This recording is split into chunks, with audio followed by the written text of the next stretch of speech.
नमस्कार दोस्तों, आप सभी का स्वागत है आपके अपने YouTube चैनल बिहार वर्तक में। दोस्तों, आज हम लोग देखने वाले हैं पर्यावरण EVS, जो कि बहुत ही इम्पोर्टेंट है आपके सीटेट एग्ज़ाम के लिए। और ये जो पेपर है 13 जनवरी को पूछा गया था। जो एग्ज़ाम हुआ था CBT मोड में 13 जनवरी 2023 को, वही आज का पेपर है। ठीक है, हम लोग उसी को देखेंगे बिल्कुल बेटर तरीके से। क्वेश्चन को बहुत बार रिपीट किया जाता है, इस बात को आप ध्यान दीजिएगा। आइए हम लोग क्वेश्चन को करते हैं और आप लोग आंसर भी कीजिएगा। ठीक है, फर्स्ट क्वेश्चन है, जिस राज्य में नेहरू इंस्टीट्यूट ऑफ माउंटेनियरिंग स्थित है उसका नाम क्या है। यानी कि क्वेश्चन कहा कि नेहरू इंस्टीट्यूट ऑफ माउंटेनियरिंग किस राज्य में स्थित है, ये आपको बताना है। तो जैसा कि आपको पता है, नेहरू इंस्टीट्यूट ऑफ माउंटेनियरिंग जो है ये उत्तराखंड में है। ठीक है, आप चाहेंगे तो स्क्रीनशॉट ले सकते हैं और नोट कर लीजिएगा। ये सब क्वेश्चन जो है रिपीट होते रहते हैं। ओके, नेक्स्ट क्वेश्चन देखिए, उस मादक द्रव की पहचान कीजिए जो एक भ्रांतिजनक मादक द्रव्य का उदाहरण नहीं है। भ्रांतिजनक मादक कहने का अर्थ ये हुआ कि जो नशीला नहीं है उसे चूज करना है। यहाँ पे निगेटिव बोला, यानी कि जो नशा जिस द्रव में नहीं है उसे आपको चूज करना है। तो वो है आपका पेनिसिलिन। पेनिसिलिन जो है वो बुखार में सुइया जो होता है, इंजेक्शन, वो दिया जाता है। ठीक है, तो ये जो है पेनिसिलिन, ये मादक द्रव्य नहीं है। बाकी सब आपको देख रहे हैं LSD, हशीश या फिर कैनाबिस, ये सब जो है क्या है, मादक द्रव्य है। आप नोट भी कर सकते हैं।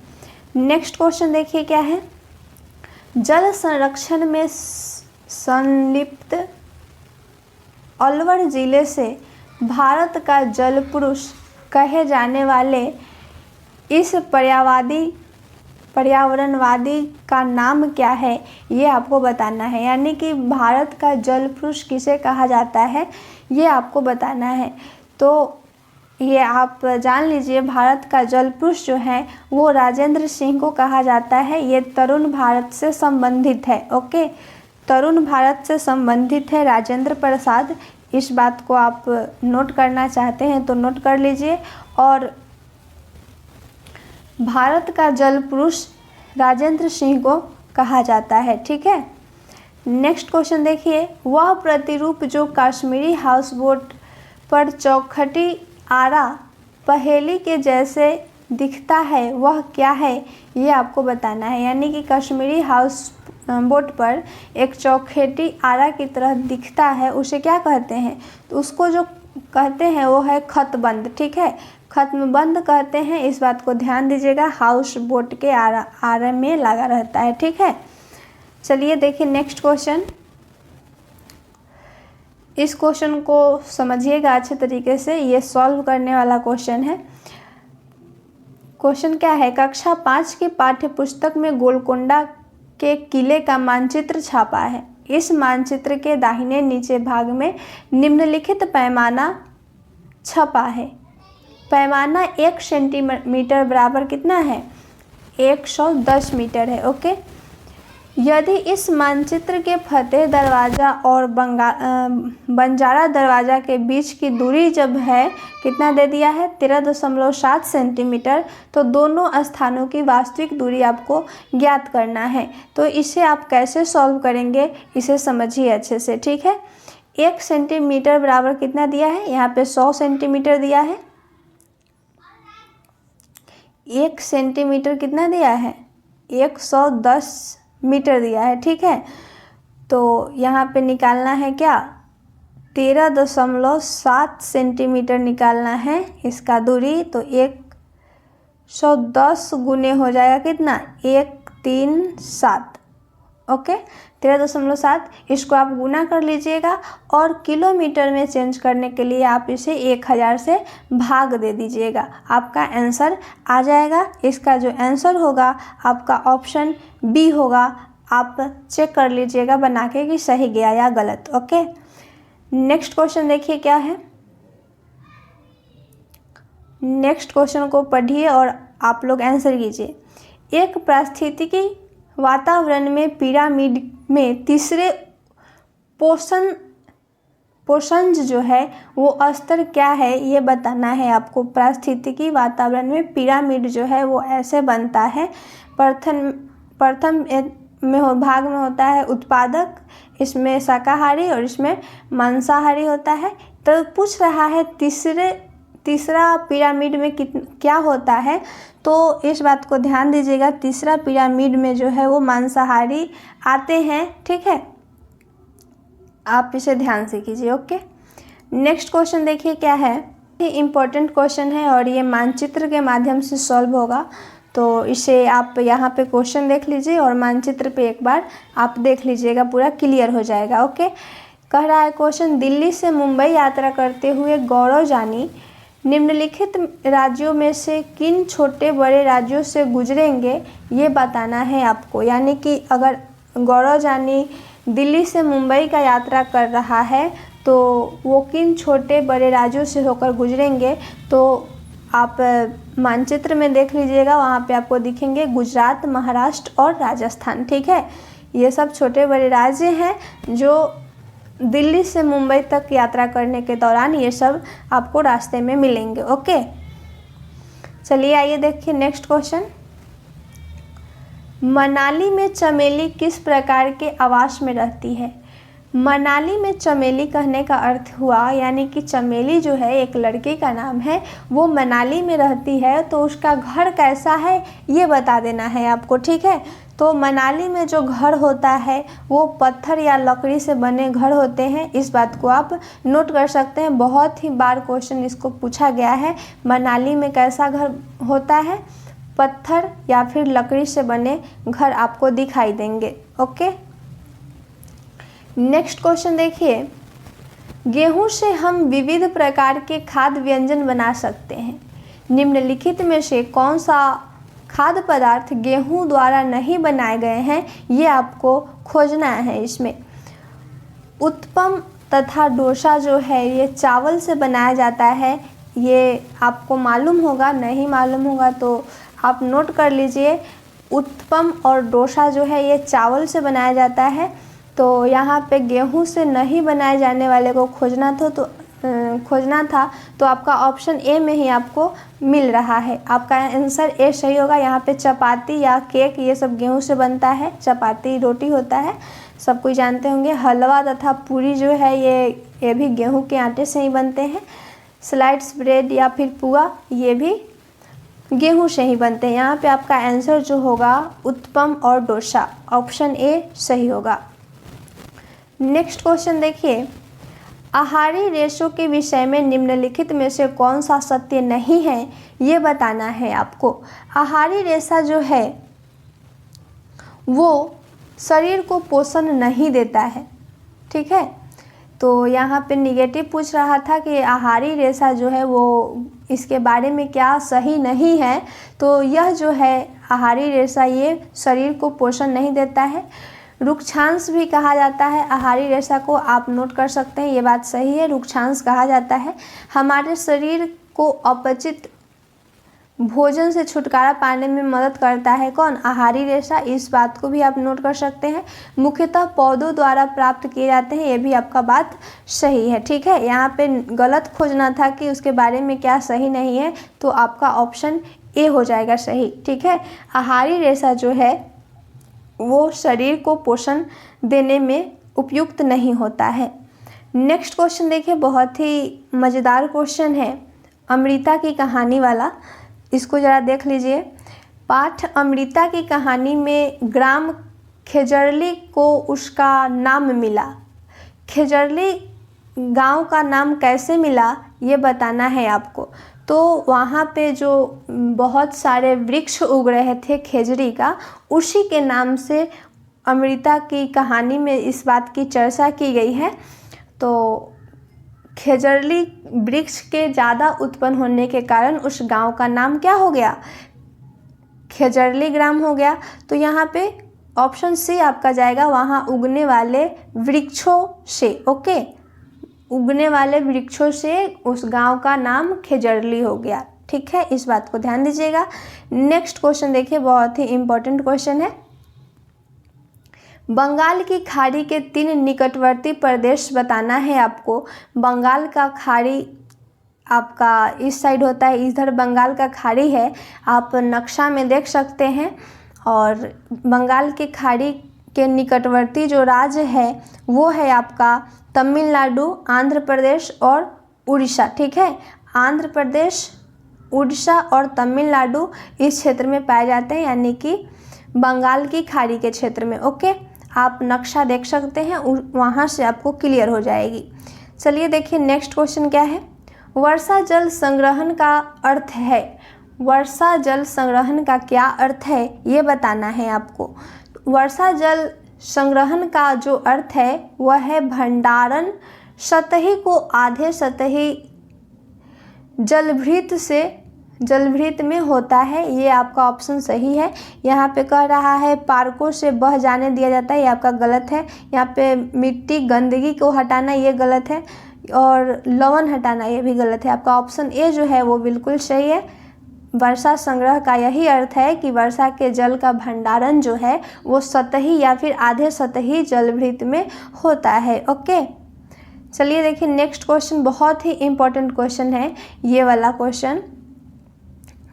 स्वच्छ भारत अभियान कब आरंभ किया गया था? बहुत ही इम्पोर्टेंट क्वेश्चन है, आप इसे नोट कर लीजिए।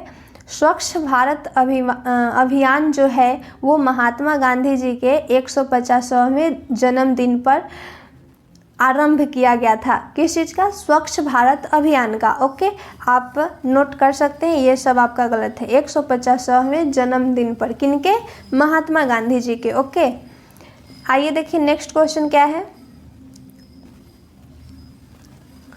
नेक्स्ट क्वेश्चन है आपका अरक्ता। अरक्ता कहने का अर्थ हुआ क्या? खून की कमी, यानी कि एनीमिया। ठीक है, ये किसकी कमी के कारण होता है ये आपको बताना है। अरक्ता जो है यानी कि एनीमिया जो है ये आयरन के कमी से होता है। जिनको भी अरक्ता की कमी हो गई है, अगर उन्हें आयरन की भरपूर मात्रा में सेवन कराया जाए तो उनकी अरक्ता जो है वो दूर हो जाएगी। ओके, आइए देखिए नेक्स्ट क्वेश्चन, बहुत ही मज़ेदार तरीके से करना है। और देखिए क्वेश्चन और आप लोग आंसर कीजिए। अब आपका पेडागोजी शुरू हो रहा है। पेडागोजी को बिल्कुल समझ समझ के करना है, गलत नहीं होनी चाहिए। आप लोग आंसर कीजिए, ठीक है। क्वेश्चन है आपका, कक्षा 3 की एक ईवीएस शिक्षिका प्रति संप्रेषण यात्रा थीम के लिए रचनात्मक पद्धति का प्रयोग करके पढ़ाना चाहती है। यानी कि एक ईवीएस की शिक्षा है, वो संप्रेषण को रचनात्मक पद्धति का प्रयोग करके पढ़ाना चाहती है। इसके लिए वह क्या करेगी ये बताना है आपको। ऐसे जब पढ़ाएगी तो बच्चे में क्या होगा ये बताना है आपको, ठीक है। तो संप्रेषण से संबंधित भूमिका निभाने को प्रोत्साहित करेगी, ये उतना सही नहीं है। आगे पढ़िए, जो सबसे बेस्ट ऑप्शन होगा उसे टच करना है, ठीक है। विवादास्पद विषयों से संबंधित विचार विमर्श को प्रोत्साहित करेगी।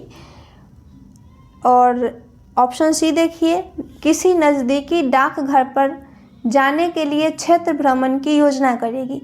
ईवीएस में जो है भ्रमण वाला बात बहुत ही हिट होता है, आप चाहेंगे तो नोट कर सकते हैं। जब भी बच्चा को अगर भ्रमण करके सिखाते हैं ईवीएस की कक्षा में तो बहुत ही बेटर तरीके से सीखेगा। यहाँ पे आपका ऑप्शन सी जो है संप्रेषण को रचनात्मक पद्धति यहाँ से आपको मिलेगा, जब किसी नज़दीकी डाकघर पर ले जाकर उसे भ्रमण कराते हैं, ठीक है। आपका ऑप्शन सी सही होगा। यहाँ ऑप्शन डी में श्यामपट्ट दिया तो ये गलत जाएगा, ठीक है। आइए नेक्स्ट क्वेश्चन देखिए क्या है। कूट है आपका, देखिए किस तरह से किया जाता है कूट को। लोक कथाएं पर्यावरण अध्ययन शिक्षण के लिए एक महत्वपूर्ण संसाधन है। निम्नलिखित में से कौन से कथन इस तथ्य की उपयुक्त व्याख्या प्रदान करते हैं, इसे बताना है आपको। यानी कि क्वेश्चन क्या कहा, लोक कथाएं पर्यावरण अध्ययन शिक्षण के लिए एक महत्वपूर्ण संसाधन है, ठीक है। निम्नलिखित में से किस कथन जो है उपयुक्त होगा, कौन सा कथन, ये बताना है आपको। तो ऑप्शन ए है क्या, लोक कथाएं बच्चों की कल्पना का विकास करती है। बिल्कुल सही बात है, लोक कथाएं जो है वो बच्चों की कल्पना को विकास करने में मदद करती है, ठीक है। ऑप्शन बी है आपका, लोक कथाएं बच्चों को अपने परिवेश से जोड़े रखती है। बिल्कुल सही बात है, लोक कथा जो है वो बच्चों को अपने परिवेश से जोड़ कर रखती है। और ऑप्शन सी क्या कह रहा है, लोक कथाएं बच्चों को पर्यावरण के बारे में नैतिक संदेश देती है। यहाँ पे नैतिक वाला वर्ड जो है वो गलत हो जाएगा। लोक कथाएं बच्चों में रुचि का विकास करती है, तो यहाँ पे ये भी सही है, लेकिन देखिए कौन कौन आपका सही जा रहा है। लोक कथाएं बच्चों में सृजनात्मकता का विकास करती है, ये बात तो बिल्कुल हिट है। यहाँ रुचि से ज़्यादा यहाँ पे सृजनात्मकता को बढ़ावा देता है, ठीक है। तो यहाँ पे आपका सही जा रहा है ए, बी और ई, ओके। ऑप्शन सी आपका सही होगा। आइए नेक्स्ट क्वेश्चन देखते हैं। नेक्स्ट है आपका, प्राथमिक स्तर पर पर्यावरण अध्ययन के शिक्षण अधिगम में सामूहिक क्रियाकलाप असमान शिक्षार्थियों को सीखने की प्रक्रिया में सम्मिलित करने के लिए सहायक होता है। बिल्कुल सही बात है, एक प्राथमिक स्तर पर पर्यावरण अध्ययन का जो शिक्षण है वो अधिगम सामूहिक क्रियाकलाप के द्वारा किया जा रहा है, तो उसमें बहुत ही असमान शिक्षार्थी होंगे, किसी का दिमाग तेज होगा तो किसी का कम। तो यहाँ पे जो सभी असमान विद्यार्थी हैं या फिर शिक्षार्थी हैं, उनको सीखने की प्रक्रिया में क्या होगा, सम्मिलित करने के लिए सहायक होगा। इससे आपका बेटर कोई हो ही नहीं सकता। यहाँ पे मूल्यांकन की बात किया, यहाँ पे प्रतिस्पर्धा की बात की और यहाँ पे विस्तृत बात की, ये सब गलत जाता है। आप चाहेंगे तो नोट कर सकते हैं। आइए नेक्स्ट क्वेश्चन देखिए। रचनात्मक मूल्यांकन के प्राथमिक उपकरणों या संसाधनों में है। रचनात्मक मूल्यांकन के प्राथमिक उपकरणों में क्या शामिल है, ये आपको बताना है। ऑप्शन ए है आपका, वार्षिक अथवा अर्धवार्षिक परीक्षाएं। वार्षिक या फिर अर्धवार्षिक परीक्षाएं नहीं लेना है, और ना ही क्या करना है, प्रदर्शन के बारे में निर्णय लेना है। यहाँ पे रचनात्मक मूल्यांकन का ये उद्देश्य नहीं होगा, और ना ही फेल अथवा पास वाले छात्र पर ध्यान देना है। यहाँ पे आपका ऑप्शन बी जो है, सामूहिक परियोजनाओं या फिर नियत के अनुसार कार्यों को करना, ये बिल्कुल सही बात है। ये जो है ये रचनात्मक मूल्यांकन को बढ़ावा देगा, ओके। यहाँ पे आपका ऑप्शन बी सही होगा। नेक्स्ट क्वेश्चन देखिए क्या है। कक्षा 5 की विद्यार्थी अनिल अपने शिक्षक कृष्ण से पूछता है कि ऐसा क्यों है कि पत्थर पानी में डूब जाता है लेकिन कागज़ नहीं। यानी कि पाँचवीं कक्षा की एक विद्यार्थी हैं अनिल नाम की। तो अनिल जो है अपने टीचर से पूछ रहे हैं क्या कि पत्थर जो है पानी में डूब जाता है लेकिन कागज़ नहीं डूबता है, ऐसा क्यों। तो इस क्वेश्चन का आंसर शिक्षक को किस प्रकार से देनी चाहिए, ये बताना है आपको। आप एक शिक्षक बनने वाले हैं, शिक्षक की तैयारी कर रहे हैं और ज़रूर बनेंगे, तो बताइए आप क्या करेंगे, बच्चा का आंसर कैसे देंगे। यहाँ पे ऑप्शन देखिए और आप लोग आंसर कीजिए। ऑप्शन ए है, ठोस की अवधारणाओं के बारे में समझाएंगे। यहाँ पे ठोस की अवधारणाओं के बारे में समझाएंगे तभी बच्चा अच्छा तरीके से नहीं समझ पाएगा। और ये भी कह देंगे कि पत्थर भारी है और कागज़ हल्का है, ये कह देंगे तो ये इससे भी बच्चा नहीं समझेगा। और ऑप्शन सी में कहा जा रहा है, अनिल से कहेंगे कि यह पता लगाए कि कौन सी दूसरी चीज़ें पानी में डूब जाती है और कहे कि चीज़ें पानी में क्यों डूब जाती है, यह अपनी अन्य बड़ी कक्षाओं में पढ़ेंगे। ये बेटर होगा, इससे अनिल को जो है वो जवाब मिल जाएगा जब वो खोज करेगा कि और क्या चीज़ होता है जो पानी में डूब जाता है। यहाँ पे खोज वाली बात आ गई, वो सोचेगा तो ये बेटर होगा, ठीक है। और यहाँ पे कहा जा रहा है ऑप्शन डी में, अनिल से कहें कि पत्थर और कागज़ की तुलना करे और उत्तर ढूंढे। ये आपका उतना सही नहीं जाएगा जितना सी होगा, ठीक है। ऑप्शन सी आपका सही है। आइए नेक्स्ट क्वेश्चन को देखिए क्या है। जल के विषय में एक इकाई पढ़ाते समय एक कक्षा 4 की पर्यावरण अध्ययन की शिक्षिका बच्चों को स्वच्छ एवं सुरक्षित पेयजल की उपलब्धता पर उनके पड़ोस के सर्वेक्षण के लिए भेजने की योजना बनाती है। शिक्षिका क्या प्रयास करती है ये बताना है आपको, यानी कि जल के विषय पर एक इकाई पढ़ाते समय कक्षा 4 की पर्यावरण अध्ययन की एक शिक्षिका है, वो अपने बच्चे को क्या कर रहे हैं, स्वच्छ और सुरक्षित पेयजल की उपलब्धता के बारे में उनके आस पड़ोस के सर्वेक्षण के लिए भेज रहे हैं। इस योजना से क्या होगा बच्चे में ये बताना है आपको। ऑप्शन ए है विभिन्न क्षेत्रों में जल सुविधाओं के बारे में रिपोर्ट तैयार करना। रिपोर्ट गलत होता है, आप इसे ध्यान दीजिएगा। रिपोर्ट कितना तैयार करेगा बच्चा, 1 to 5 क्लास का बच्चा कितना रिपोर्ट तैयार कर पाएगा, ये गलत होगा। ऑप्शन बी है सामाजिक पहलुओं को पर्यावरणीय कारकों के साथ एकीकृत करने की। बिल्कुल सही बात है। अगर आपको ईवीएस में एकीकृत शब्द मिल रहे हैं वो बहुत ही बेटर जाता है, एकीकृत, ठीक है, बहुत बेटर जाएगा। और यहाँ पे बहुत ही बेटर तरीके से सेंटेंस भी बनाया है कि सामाजिक पहलुओं को पर्यावरणीय कारकों के साथ एकीकृत करने की क्षमता विकसित कर रही हैं टीचर अपने छात्र में, ठीक है। यहाँ पे ऑप्शन सी और डी गलत हैं। यहाँ देख लीजिए कैसे गलत है। छात्रों की सहायता करने की जिससे वे अपने आस पड़ोस की जल संबंधित समस्याओं के बारे में सीखें। इससे बच्चा में रचनात्मक सोच जो है वो उत्पन्न नहीं होगा। यहाँ पे बोझ कम करने की बात क्या गलत होगा, ठीक है। नेक्स्ट क्वेश्चन देखिए और आप लोग आंसर कीजिए।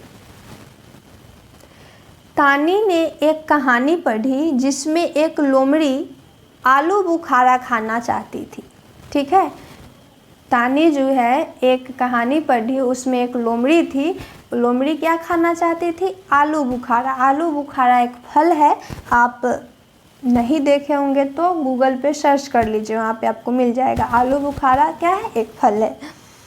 तो क्या कहा क्वेश्चन कि तानी ने एक कहानी पढ़ी जिसमें एक लोमड़ी आलू बुखारा खाना चाहती है, पर वो एक ऊंचे पेड़ पर लगे आलू बुखारा तक नहीं पहुंच पाती है, ठीक है। लोमड़ी यह कहते हुए चली जाती है कि आलू बुखारा खट्टा है। लोमड़ी ने तो खाया ही नहीं और पेड़ पर वो पहुंच नहीं पा रहा था कि वो तोड़कर खा सके, तो ऐसा उसने कह दिया कि आलू बुखारा क्या है, खट्टा है, मन को संतुष्टि के लिए।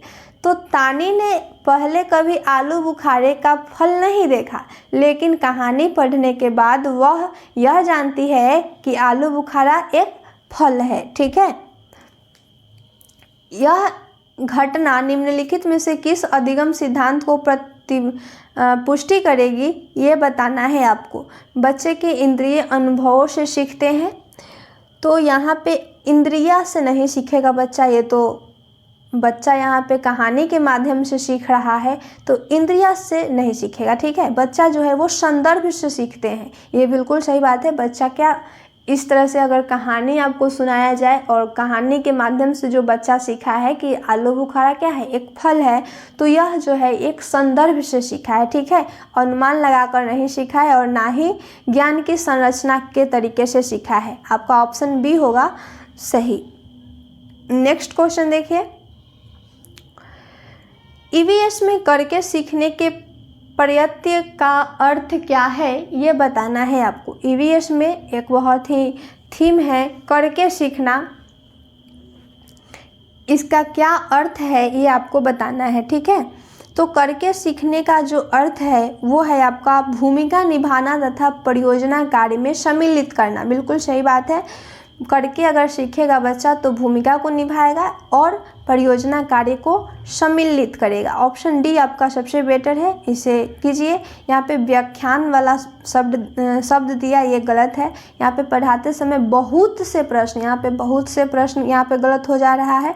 फिर यहाँ पे बहुत सी शिक्षण, ये भी आपका गलत हो जा रहा है। यहाँ से ऐसे आप कनेक्ट करके याद कर सकते हैं। बच्चा को ना ही कम करना है और ना ही बहुत, मीडियम में रखकर चलना है, ठीक है।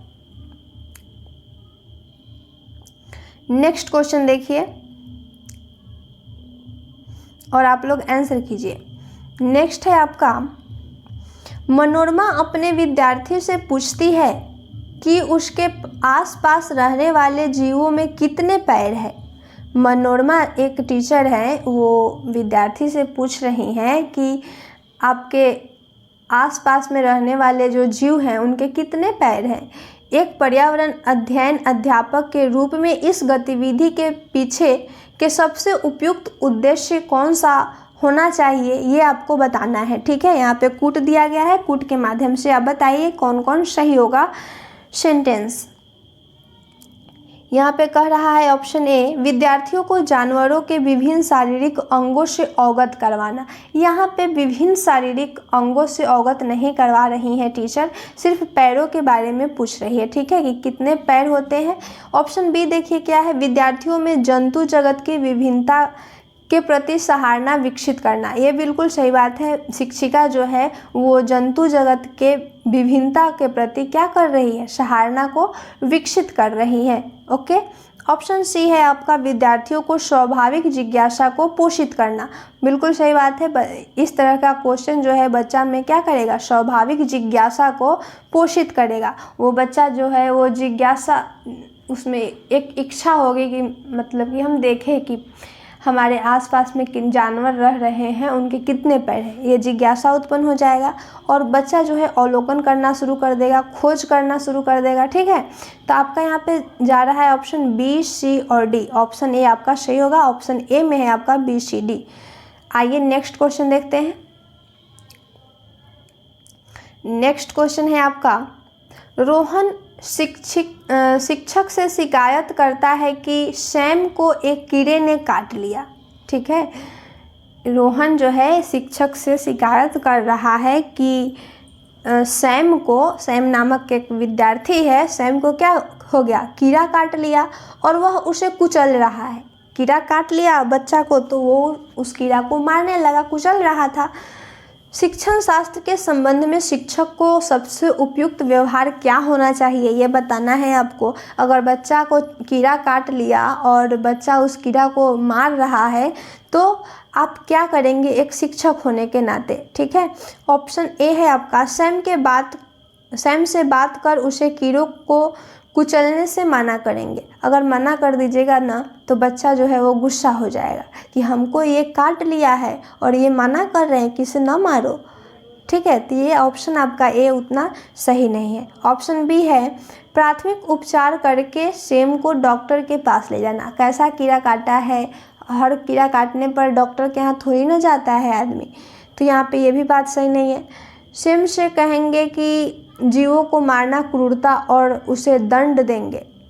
क्रूरता है मतलब कि यहाँ पे अगर शिक्षक अगर बच्चा को कहेगा कि कीड़ा का मारना क्या है, क्रूरता है, और उसी पर उसे दंड देने लगेंगे बच्चा को, तो ये भी गलत बात है, बच्चा को दंड नहीं देना है।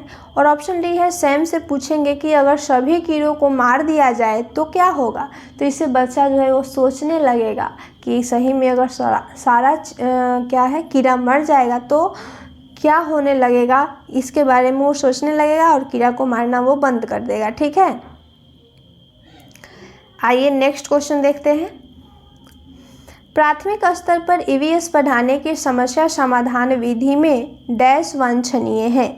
यहाँ पे वांछनीय कहा जा रहा है, तो वांछनीय में आप ऐसा ना सोच लीजिएगा कि निगेटिव ऑप्शन को चूज करना है। अगर क्वेश्चन में वांछनीय रहता है तो आपको ऑप्शन जो है वो पॉजिटिव खोजना पड़ता है। ठीक है, और अगर ऑप्शन में वांछनीय दिखे तो वो ऑप्शन क्या होता है, निगेटिव होता है, यानी कि गलत होता है। इस बात को ध्यान दीजिएगा, कितने बच्चे यहीं पे गलती करते हैं। ठीक है, अगर यहाँ पे देख लिए वांछनीय तो इसमें से निगेटिव खोजने लगेंगे, कौन निगेटिव है, कौन गलत सेंटेंस कह रहा है, और उसी को टिक करके आएंगे, बस उनका गलत हो जाएगा। लेकिन आपको ऐसा नहीं करना है, इस बात को ध्यान देना है कि अगर क्वेश्चन में वांछनीय कहा जा रहा है तो क्या होगा, आंसर जो है वो पॉजिटिव खोजना है, जो सबसे बेटर आंसर हो। तो यहाँ पे देखिए क्या है बेटर आंसर, क्वेश्चन क्या है एक बार फिर से आप पढ़ लीजिए। ईवीएस पढ़ाने की समस्या समाधान विधि में क्या वांछनीय है ये बताना है आपको। ठीक है, वह बच्चों को पढ़ने एवं लिखने के कौशल में विकसित करने के लिए ईवीएस के पढ़ाने का ये उद्देश्य नहीं है कि बच्चों में क्या हो, पढ़ने लिखने के कौशल विकसित हो, ये गलत बात है। चार्ट एवं चित्र के महत्व को उजागर करने के लिए, ये भी आपका गलत है। छात्रों को स्वतंत्र रूप से कार्य करने के लिए प्रोत्साहित करने के लिए, ये बिल्कुल सही बात है। ईवीएस में ईवीएस पढ़ाने की जो समस्या समाधान विधि है उसमें छात्रों को क्या करना है, स्वतंत्र रूप से कार्य करने के लिए प्रोत्साहित करना है। ओके, आपका ऑप्शन सी जो है बिल्कुल सही है। यहाँ पे जटिल बोला, ये गलत हो जाएगा ऑप्शन, आपका ऑप्शन सी जो है आपका सही होगा। आइए नेक्स्ट क्वेश्चन देखते हैं। नेक्स्ट क्वेश्चन है आपका, प्राथमिक स्तर पर एनसीईआरटी द्वारा अनुशासित पर्यावरण अध्ययन पाठचर्या है। आपको एनसीईआरटी के द्वारा बताना है कि अनुशंसित पर्यावरण अध्ययन पाठचर्या क्या है, ये आपको बताना है। ओके, निर्देशात्मक जो होता है ये गलत होता है, घोषात्मक भी गलत होगा। एनसीईआरटी में आपको कहा गया है सुझावनात्मक और अन्वेषणात्मक। अन्वेषण यानी खोज होता है, सुझाव यानी आप किसी को सलाह दे सकते हैं। तो ये जो है बी और डी सबसे बेटर है, आपका ऑप्शन सी जो है वो सही होगा। ठीक है, निर्देश वाली बात या फिर घोषणा वाली बात ये सब कभी सही नहीं जाता है, आप नोट कर सकते हैं। आइए देखिए नेक्स्ट क्वेश्चन। 2 प्रश्न बचे हुए हैं, इसको बेटर तरीके से कर लीजिए। जैसे जैसे बच्चा कक्षा 3 से कक्षा 5 में जाता है, पर्यावरण अध्ययन पाठचर्या बच्चे की दुनिया के बारे में समझ को निम्नलिखित क्रम में विस्तृत करती है। ये बताना है आपको कि बच्चा जो है कक्षा 3 से 5 में जाता है, फिर पर्यावरण अध्ययन जो है पाठचर्या बच्चे की पूरी दुनिया के बारे में समझ को विकसित करता है, उसका क्या क्रम है ये बताना है आपको। तो पहले देश और शहर नहीं आएगा, पहले देश शहर नहीं आएगा, पहले क्या आएगा, पहले खुद आएगा बच्चा, पहले स्वयं, फिर माता पिता, फिर मोहल्ला के बारे में, फिर शहर और देश के बारे में जानेगा। ओके, यही आपका सही क्रम है, ऑप्शन सी।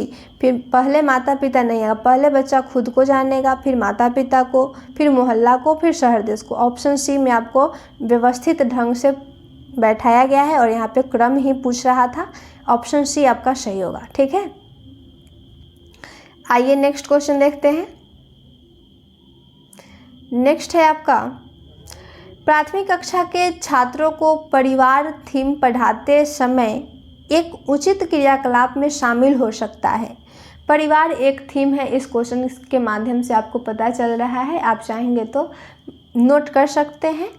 ठीक है, परिवार थीम को पढ़ाते समय एक उचित क्रियाकलाप में शामिल क्या हो सकता है ये आपको बताना है। ऑप्शन पढ़िए और आंसर कीजिए। ऑप्शन ए है बच्चों को प्राकृतिक पैदल सैर पर ले जाना।